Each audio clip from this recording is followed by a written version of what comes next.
दाखालि बावै 5 तारिख खालि सान्तिपुर जिखिनि बिथांमोना मिटिं खालामदोंमोन बिथांमोना प्रसार खालामदों जे बे मिटिङाव 2700 सुबुंफोरा UPPL BJP निफ्राय फैनानै जगदान खालामदों होननानै किन्तु जोंथ' नोजोर होदों जों नुदों निजेनो जे बेयाव जिखिनि गेदारिं बेनो 2500 ल'सो जादों मेक्सिमाम हयथ' बेसेबांनि जायाखैबो जानो हागौ किन्तु जों आन्दाज खालामदों मेक्सिमाम 2500 जुदि 2700 जयनिं खालामो अब्ला हले हाग्रामा महिलारि सरन बर' फैलाव बसुमतारी धीरेन बर' बिथांमोनाबो जइन खालामनांगोन अब्लासो 2000 नि बारा जयनिं जागोन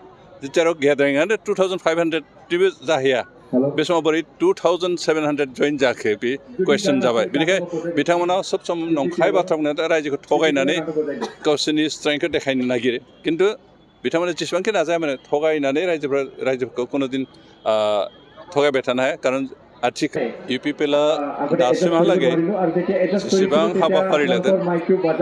बे गासैबो साक्सेसफुलानो जादों आरो दिनैनि जे हाबाफारि बेबो साक्सेस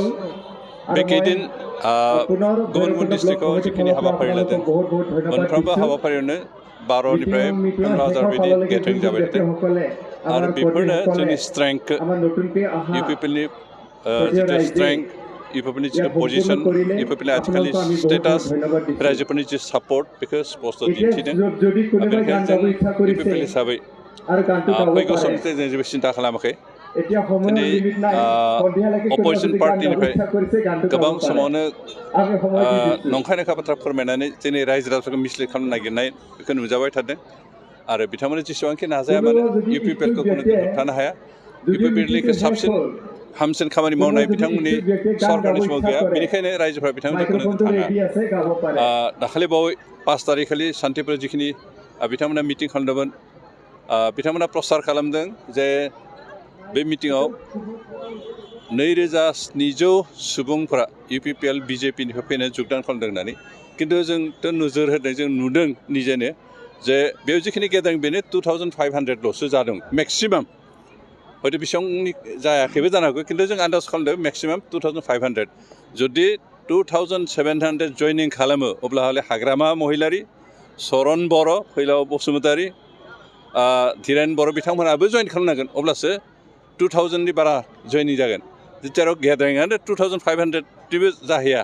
बे समाव बोरै 2700 जइन जाखो बे कुवेश्चन जाबाय बेनिखायनो बिथांमोना सब सम नंखाय बाथ्रा बुंनानै रायजोखौ थगायनानै गावसोरनि स्ट्रेंथखौ देखायनो नागिरो किन्तु बिथांमोना जेसेबांखि नाजाया माने थगायनानै रायजोफोरखौ कुनुदिन थगायबाय थानो हाया खारन आथिखालनि रायजो राजाफोरा जाम्बा नंलिया हाग्रामा महिलारि हयथ' गाव जाम्बा जानो हागौ बा बिथांमोननि दैदेनगिरिफ्रा जाम्बा जानो हागौ बेनिखायनो गावसोर जाम्बाखाय गावसोर संसारनि दुनियानि खबर लाखियैखाय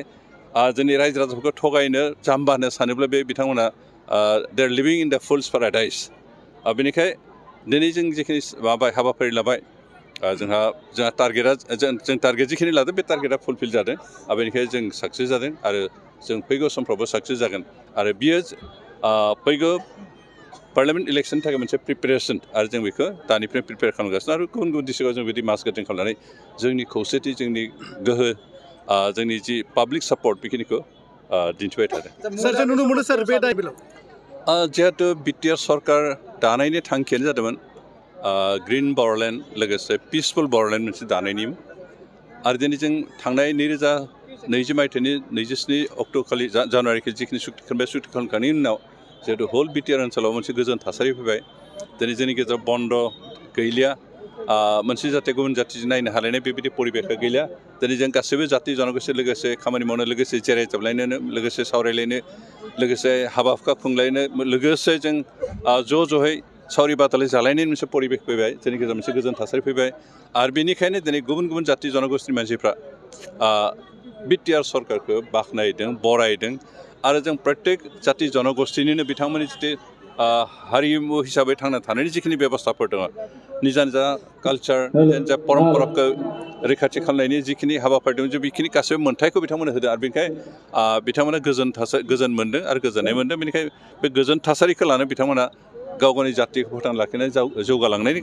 सिमांखौ मोगथाङाव महर होनायनि मोनसे खाबु मोन्दों आरो बेनिखायनो दिनै बिटिआर सरकारखौ इउपिपिएल आरो बिजेपिनि जिथु जथाय सरकार बेखौ बिथांमोना अरायबो मोजां मोनदों बरायदों आरो फैगौ समाव बिथांमोना सापर्ट खालामलांबाय थागोन